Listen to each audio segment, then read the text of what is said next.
अंतरिक्ष में गई सास बहू। मम्मी, आप इतनी अच्छी एस्ट्रोनॉट हो, फिर ये अर्ली रिटायरमेंट क्यों? क्योंकि बचपन से मेरा बस एक ही सपना था, जिसके लिए मैंने लाइफ में बहुत कुछ खोया और छोड़ा। लेकिन अब इस अर्ली रिटायरमेंट के जरिए मैं बस तुम दोनों के साथ और पास रहकर बिना किसी हड़बड़ी की जिंदगी जीना चाहती हूँ। सास की बात सुनकर काजल मुस्कुराकर चली जाती है। उसी शाम ऑफिस से घर वापस आकर अजय अपनी मम्मी के पास बैठता है।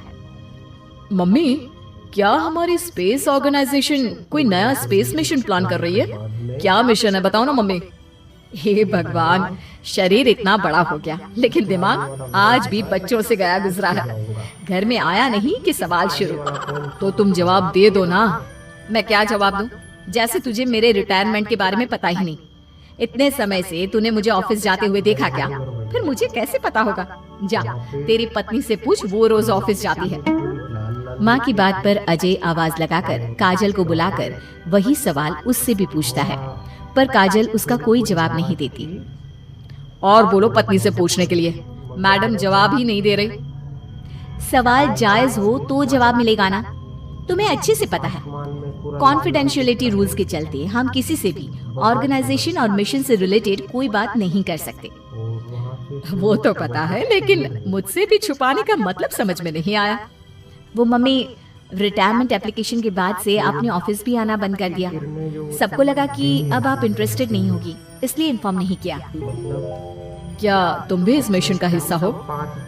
मैं ही इस मिशन की लीड साइंटिस्ट हूँ। ये हमारा अब तक का सबसे बड़ा और इम्पोर्टेंट मिशन है।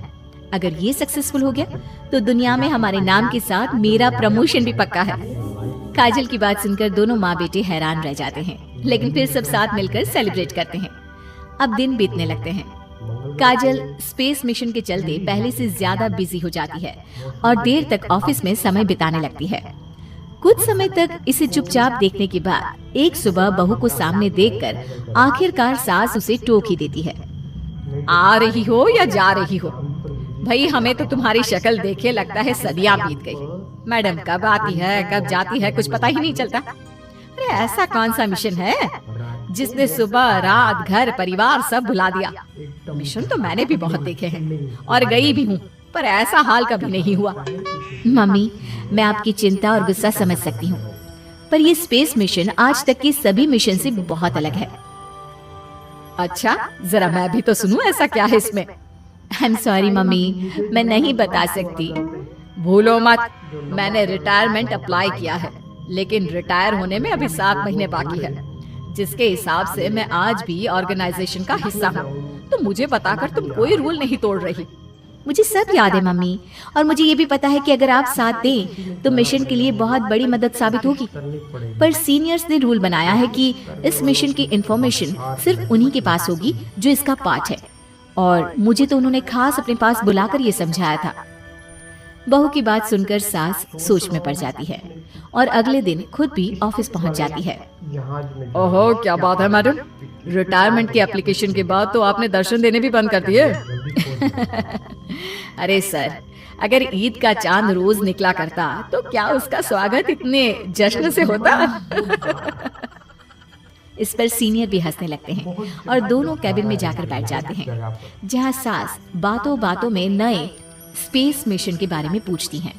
वो उन्हें मिशन के बारे में सब कुछ बताकर तुरंत एक इमरजेंसी मीटिंग बुला लेते हैं, जिसमें साइंटिस्ट की टीम और काजल के साथ एस्ट्रोनॉट्स की पूरी टीम भी होती है। तो ये है हमारी टीम, जो सब कुछ भूल कर दिन रात इसी मिशन पर काम कर रही है।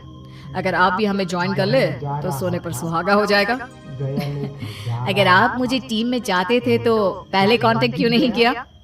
आपने स्पेस में ना जाने के फैसले के साथ डेस्क जॉब का भी इनकार कर दिया और अर्ली रिटायरमेंट के लिए अप्लाई कर दिया, और फिर पिछले 1 महीने में किसी के साथ कोई कांटेक्ट भी नहीं हुआ।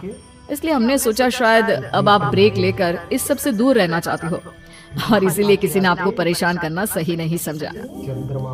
बात तो आपकी सही है, फिर भी एक सुझाव देना चाहूंगी।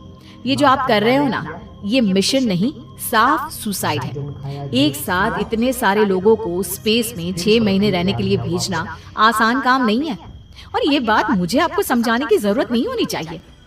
हमें सारे कॉन्सिक्वेंसेस, स्पेस, नेचर, मिशन की मुश्किल सबका पता है और ऐसा करने वाले हम पहले नहीं हैं। इसलिए ये भी साबित है कि काम हो सकता है। आप सिर्फ एक एक्सपेरिमेंट के लिए इतने सारे लोगों की जान और मेहनत को दांव पर लगाना चाहते हो, जिसमें सक्सेस रेट भी मुश्किल से 1% है। बहुत देर तक इन्हीं सब बातों पर बहस चलने और काजल की सास उर्फ ऑर्गेनाइजेशन की सबसे एक्सपीरियंस्ड एस्ट्रोनॉट को बहुत देर समझाने के बाद भी जब वो राजी नहीं होती, तो ऑर्गेनाइजेशन के सीनियर्स को उन्हें घर वापस भेजना पड़ता है। लेकिन उसी के बाद से न चाहते हुए भी सास मिशन के बारे में सोचना बंद नहीं कर पाती। इसी तरह एक हफ्ता बीत जाता है। माँ, जब घर में बैठकर भी मिशन के बारे में ही सोचना है, तो इससे अच्छा है कि वहाँ जाकर इस सोच के जरिए उनकी मदद ही कर दो। उन्हें ऑफिस में नहीं, स्पेस में जाने के लिए मेरी जरूरत है। वो चाहते हैं कि मैं हेड एस्ट्रोनॉट बनकर बाकी सबके साथ स्पेस में जाऊं।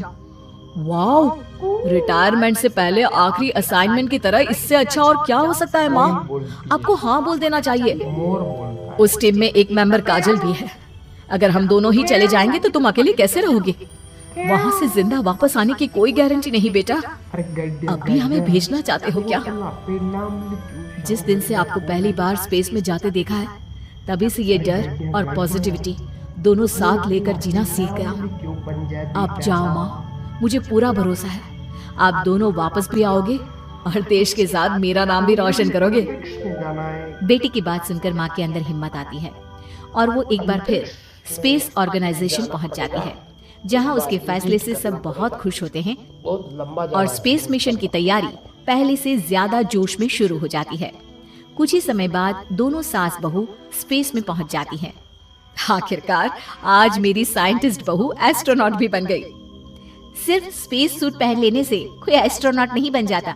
मैं साइंटिस्ट हूँ और उसी में खुश हूँ। अगर मिशन की रिक्वायरमेंट नहीं होती तो शायद कभी यहाँ आती भी नहीं। इसी तरह दिन पर दिन स्पेस की अनेक मुश्किलें और दिक्कत सहते हुए देखते ही देखते 6 महीने बीत जाते हैं और नामुमकिन को मुमकिन करके दिखाते हुए सब सही सलामत अर्थ पर वापस आ जाते हैं, जिसके बाद से दुनिया भर में ये मिशन सास बहू की अंतरिक्ष यात्रा के नाम से मशहूर हो जाता है।